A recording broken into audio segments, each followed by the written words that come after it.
Welcome to Unstoppable Podcast with Harry Sardinas, inspiring conversations with influential millionaires, investors, thought leaders, entrepreneurs who are making a massive difference with their innovative products and services, and sharing the challenges and the wisdom of how they sold their first million.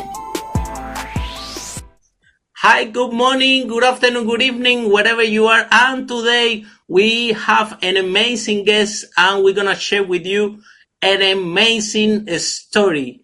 So our guest today, his name is Andres Klaric and he's one of the co-founders of Fuse. So if you please, Andres, introduce yourself and tell us a little bit more about your company. Hey, Harry, how are you? Thanks for having me over. My name is Andres Klaric. I'm one of the co-founders of Fuse. I'm born in the U.S. I was raised my entire life in South America and Bolivia, to be more specific. As mentioned, I'm one of the co-founders of Fuse. Fuse is focused on building a loan origination system, or that's kind of like a long way of saying software for lenders out there, right? We help orchestrate the process of originating a loan across personal and commercial categories. Excellent. So, Andres, what is your background or what led you to start this journey and actually decide to become an entrepreneur, which is a very risky thing to do? Yeah. Well, I'm the son of immigrants. And the reason why I started in particular in the software for lenders space, I had always been fascinated by the world of fintech and finance as a whole. And just for starters, right? Like when my parents were immigrants, like of course my dad was in the U.S., my mom was in Bolivia. So every couple of weeks we would go to the bank and get the funds that my dad had sent, right? So I've always associated banks, money, services, and all of that. It's kind of like a way of love, right? Like I was not necessarily seeing my dad every day, but I was definitely getting that love in the form of like the money to help us pay the bills, pay for school, and that's just make our dreams reality. I think as I grew older, I kept kind of working in adjacent spaces, right? I worked in Wall Street for a number of years. I was an investor in tech and business services. And at the onset of my career, some of my customers were actual banks, right? So I've always been fascinated by that space. I've never seen necessarily money as a bad thing. I always seen kind of like it's something that enables people to do and get from A to B, and making the process of getting from A to B from a credit standpoint is something that is very important, right? If you lower the barriers for someone to get a loan via technology, meaning reducing the cost of origination for a lender, you definitionally making it that marginal borrower that today gets told no to be told yes by a more efficient lender. So for me, the mission here is to effectively help borrowers across the United States and the world to get the loans that today they are like not available to them precisely because the costs of technology are too high for the lenders where they seek their credits. But let's face it, Andres, where you're working in Wall Street, so you have a very comfortable life and you have safety. Over there here in London, we have the same situation, like all these big companies, they make sure that they pay you guys very good money so you're comfortable and you don't leave. And then you decide that you don't want to be comfortable, you don't want to be in that space anymore, and you decided that it was a great idea to start your own business that is very risky. So you and your colleagues infuse your values and your life. You are 100% sure that the service that you provide can add a huge value compared with what is out there. Otherwise, you won't take that step. That's correct? Yeah.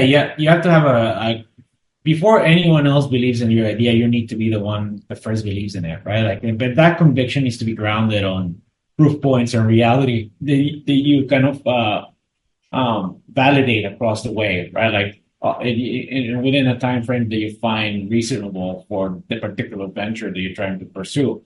I think on the concept of comfort, I think it's very comforting to being able to help other folks with technology, make their lives more comfortable. And I think like overall, with time, I think that comfort will come to our families too, right? So but you take a short-term hit in this and there's definitely an asymmetric return profile, right? Like if this works, it could be a very good outcome for our investors, for our employees, and ourselves and our families, right? But there is risk, and it's something that entrepreneurs kind of embrace because at some point, most of our careers we spend it betting on other people's ability to manage an organization. And I think when you start on your something with co-found or you find you're a founder, you're betting mostly on yourself, right? And your ability to like convince others that your vision is attainable and worth the squeeze, so to speak. So, Andres, what was your biggest fear before you started the company, and how you overcome that fear? If you can share that with us, please. I think everyone is very afraid of failing, right? Like, not everyone, but most people, there's the shame around it. Like, what are people going to think? What am I going to disappoint my investors, my family, my friends, our mentors? And I do think that could be paralyzing. And so, I one of the most important things I've heard about failure is probably what Steve Jobs, and not to be cliche, but like he mentions the fact that once you face your biggest failure, you realize it's not that big of a deal. It's a cathartic moment, right? It enables you to realize it's not that big of a deal, and there's way more catastrophic things in life, and you just move on. I think that in itself helps a lot get moving, right? And the more the business gets traction and things like that, I would say the biggest professional fear, because there are other fears that are far bigger than like professional fears, but about professional fears, I think that you start realizing how am if this doesn't work, I need to make this work because I am becoming like that very happy and like driven by this business, and I have no idea if I will ever be able to be tame again into a normal 9 to 5, right? Are they going to have? Is it going to have enough of a demand or energy or things like that I like what starting a business gives you, right? So I think that's the only thing I can think about it. It's now my real fear is that it doesn't work because I love this so much that I really want to do it with all my heart and soul to make it work. That's the selfish reason. That the more like broad reason is like, of course, for our customers and our employees. So have you ever thought or passed by your mind that eventually your company will actually achieve sales over 1 million?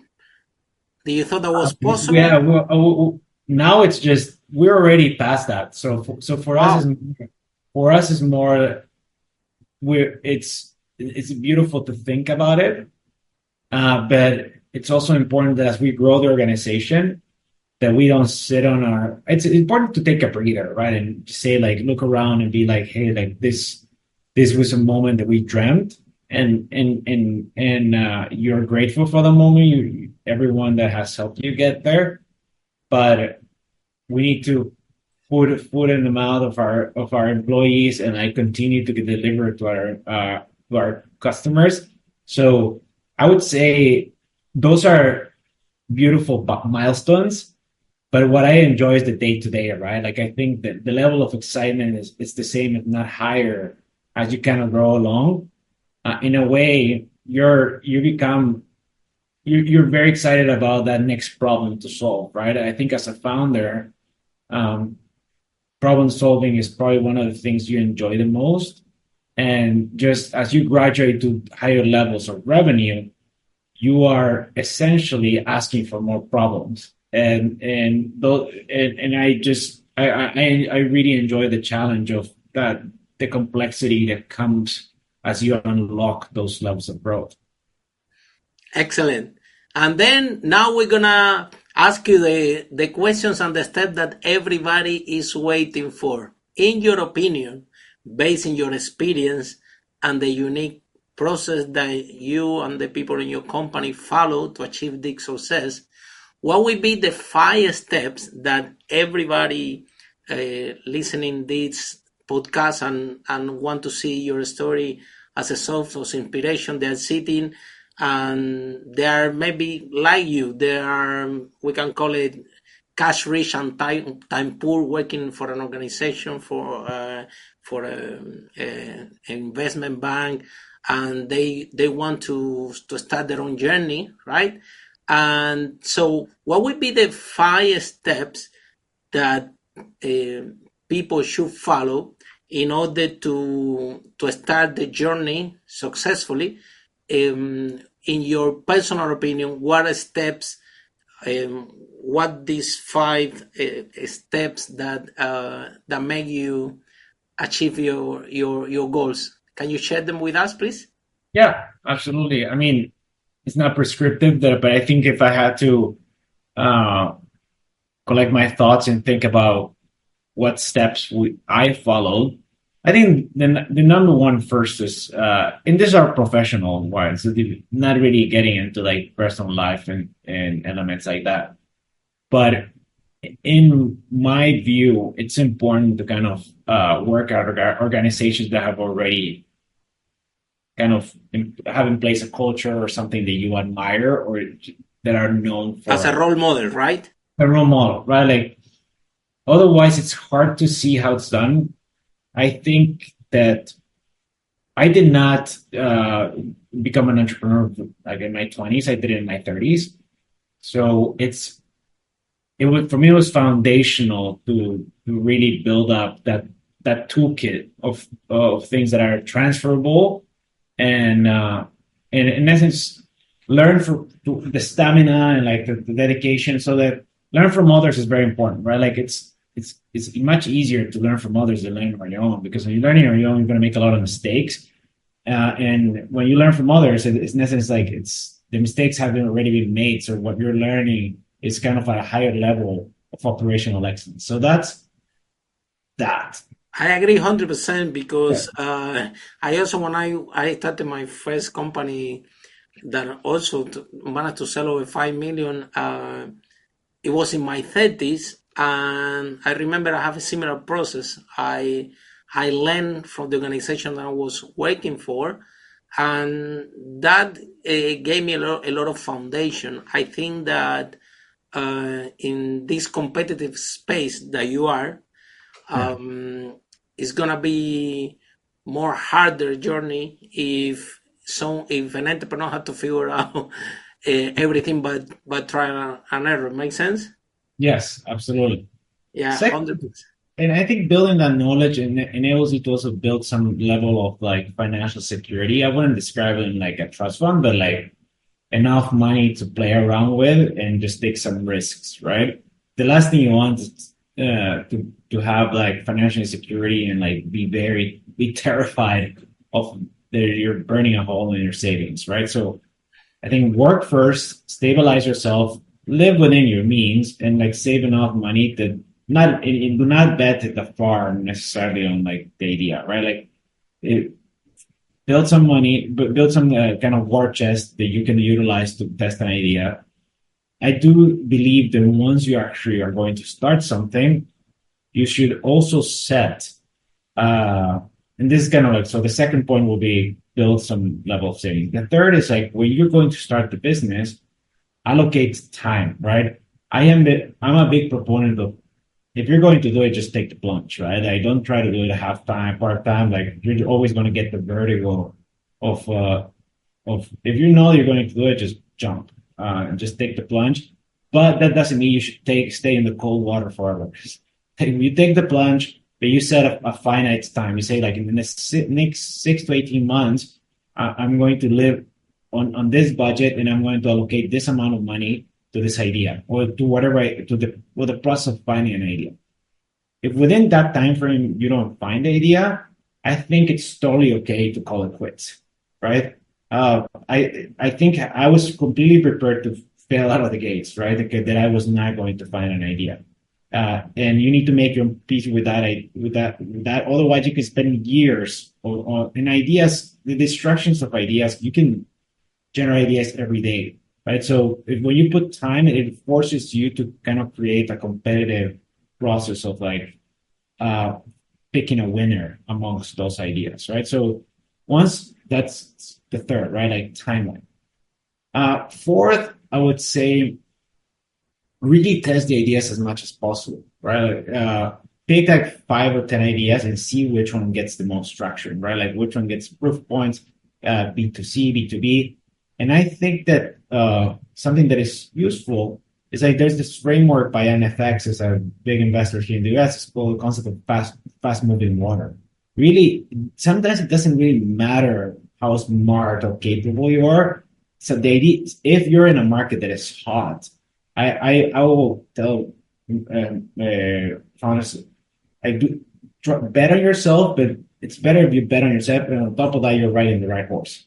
So it's hard to hear that, right? Because a lot of founders think like, oh, I can make it work anywhere. Newsflash: not every single market, no matter how good you are, certain markets are not as easy. So you're going to enjoy building in most spaces. Try to find the spaces where like that fast moving water is. And last but not least, the fifth is I would recommend to build the business with someone that you trust. Hopefully not a friend or a romantic partner. It's better to build with someone you trust and you respect professionally, but with whom like the most important thing you're setting up with is the company. That way, like the baby you have is the company itself and nothing else gets in the way, right? So those will be kind of like very foundational. I mean, we can go on and on about like self-fund or venture capital and all of that, but since you asked for 5, I think those are the 5 that I can think of right now. Wow, fantastic. And now let's talk about how important is the lending in terms of let's talk first about business, right? I think that lending is a very important part of the business because at some point when the business is growing, all businesses are growing, they need working capital, right? And without that, the business unfortunately sometimes can operate and collapse, and you guys are filling this gap. So what is the proposition that you guys have for businesses in terms of providing the service, the lending, and in terms of rates, in terms of benefit, so they can consider to get the lending from you rather from someone else? Yeah, we do not lend at all, right? Like all we do is all we help our customers do is get the software that they need to lend themselves, right? They could use it for lending personal loans, approved credit cards, term loans for businesses, working capital loans, as you mentioned. We help a variety of lenders do all sorts of things, right? As it pertains to like the inventory you mentioned, like that's very common on a variety of categories, right? Like e-commerce, things like that, in which you need to buy the inventory to be able to generate the sales, right? But the same thing, although it's not inventory, in other categories, you're going to need some level of like the software, right? You don't have inventory, you need to build the software to sell it, right? So you do all these capital expenditures and with the hope that like someone will buy that software. And the way to finance it, you mentioned like some of them are working capital lines, some of them could be equity investing, meaning like raise money from VCs, right, or friends and family rounds. There's a number of recent ways to do it, and obviously like there's like risks involved with each one of them, right? Um, and for us, like the way that we help the lenders is making that process of explaining those customers, explaining but also processing their applications much better, right? So they take care of actually making the value prop on like why their loans are better than others. Well, what we help them is get those loans either approved or denied in a way that is much more simple for the borrower and that they understand and all of that much better without necessarily going through a lot of red tape, or at least minimizing the lift that that red tape entails today. Yeah, it's all about managing the risk and minimize the risk for both parts, right? Because at Yeah, the end of the day, if somebody asks for a loan but the business is not in the current shape, right, then they won't be able to use that money effectively to grow. exactly. And on the other hand, then the people providing the capital, they won't have the return expected. Yeah, So it's like a matchmaking. It's like a to find the yeah, right partner in terms of the right business and the right lender. Make sense? exactly. And then any plans for expansion? Are you going to operate in London or is just in US? Now we have customers heavily concentrated in the US, but they do not only have operations in the US, right? So the reality is software doesn't know borders. The use cases are there, and we're yeah. I mean, I think when the opportunity comes, we will definitely spend more time in those geographies, and I think sooner rather than later. We will love to have you in London in one of our conferences, and that would be amazing. Here, they said that is the fintech capital of the world. Let's see. And the now one more question: by building your company, what was the biggest challenge, the biggest setback in the process of growing that you guys face it, and how you overcome that? The biggest setback, I mean, it was I would say, or challenge was earlier in the at earlier stages of the business. We actually started as a direct to consumer lender or broker. We were brokering loans for banks, credit unions, and finance companies. Those lenders were far more interested in learning how is it that we were processing the loans than actually buying loans from us. And they and we realized very quickly that the real value prop for us was actually building software. So at that point, we had raised venture money. So it is a tough moment, right? Because you had promised your investors you were going to do something on the on the on the direct to consumer, and now you're switching. So you need to make a case to your investors, to your employees, to your customers. You need, and for the founding team, that where you're headed is where the business needs to be, right?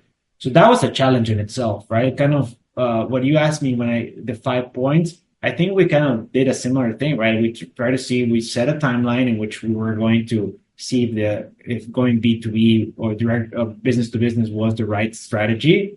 And we started signing up folks, and that's how we realized that, right? Essentially, we follow those same principles, and we were lucky, right? I think that pivoting a business once you raise capital could be very difficult, and you need being able to convince stakeholders and everyone involved takes a lot of effort, and you need to do it very tactfully.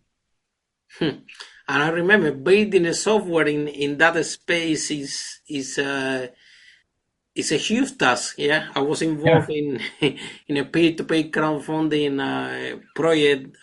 We had to develop the software back then, And I remember it was a lot of issues with compliance, KYC, how we take the payments, and I remember that the platform was responsible for all that, right?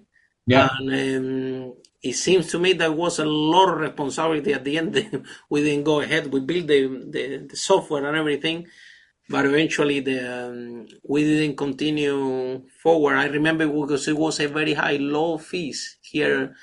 All these operations had to be approved by the Financial Conduct Authority. I guess in the US you have similar Yeah. institution, and you have to comply, and you have to wait for them, and so it was a little bit frustrated. It was an expensive journey because it cost a lot of money to pay the lawyers that had to deal with all the compliance, and the system here was slow and to acquire the licenses and so on.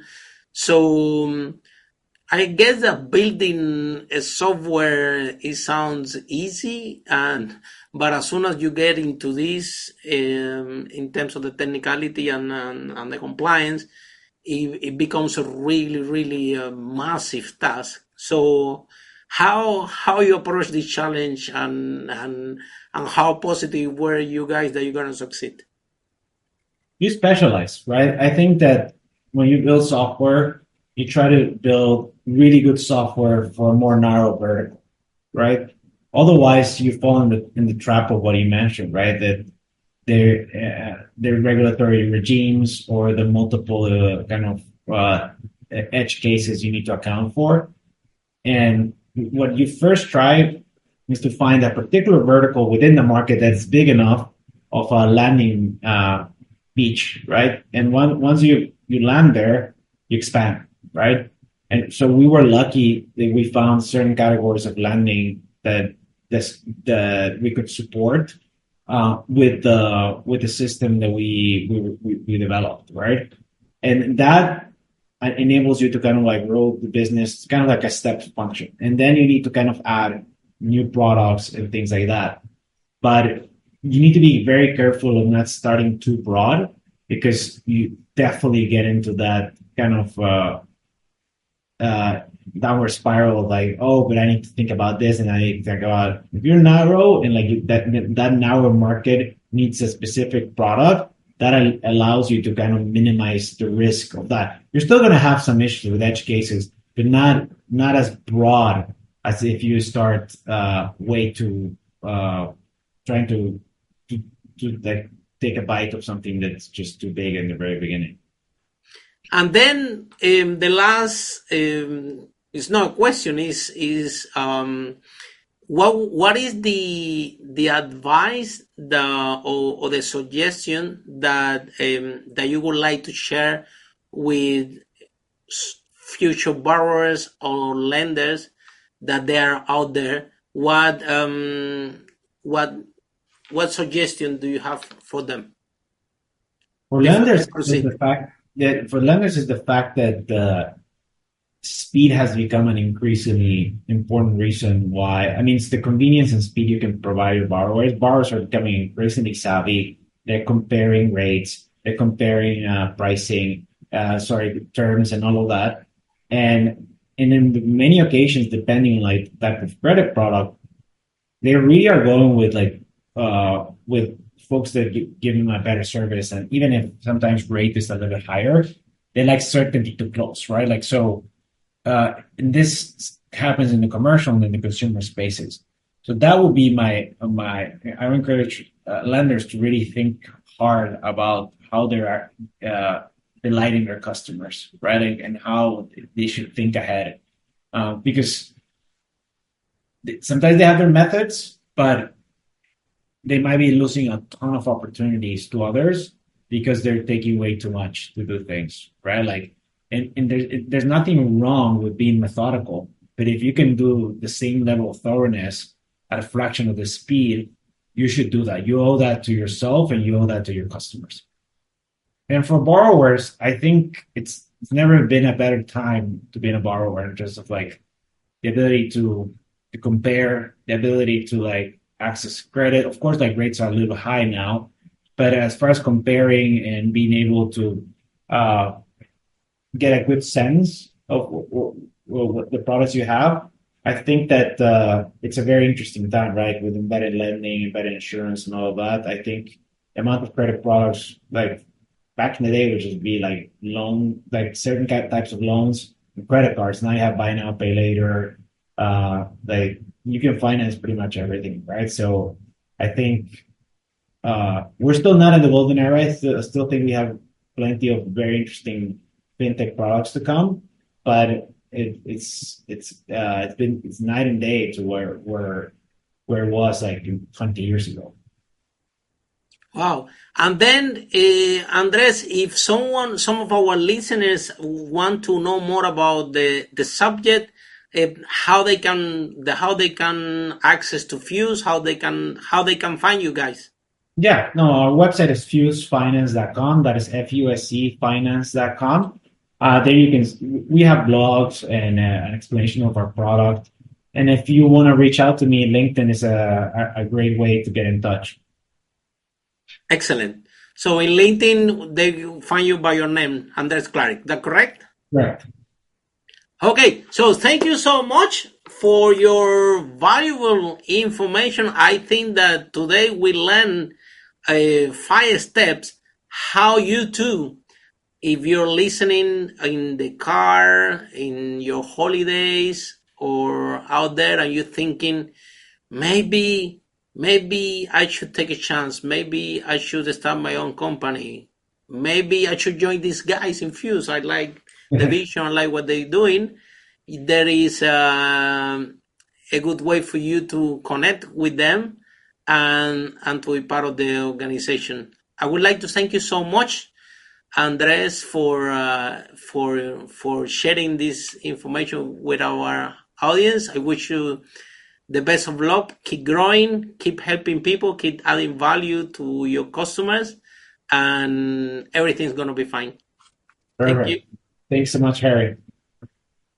Follow us for more interviews with the world's most influential, audacious entrepreneurs that overcame challenges and adversity, providing you with the blueprint of how they sold their first million so you can grow your business exponentially.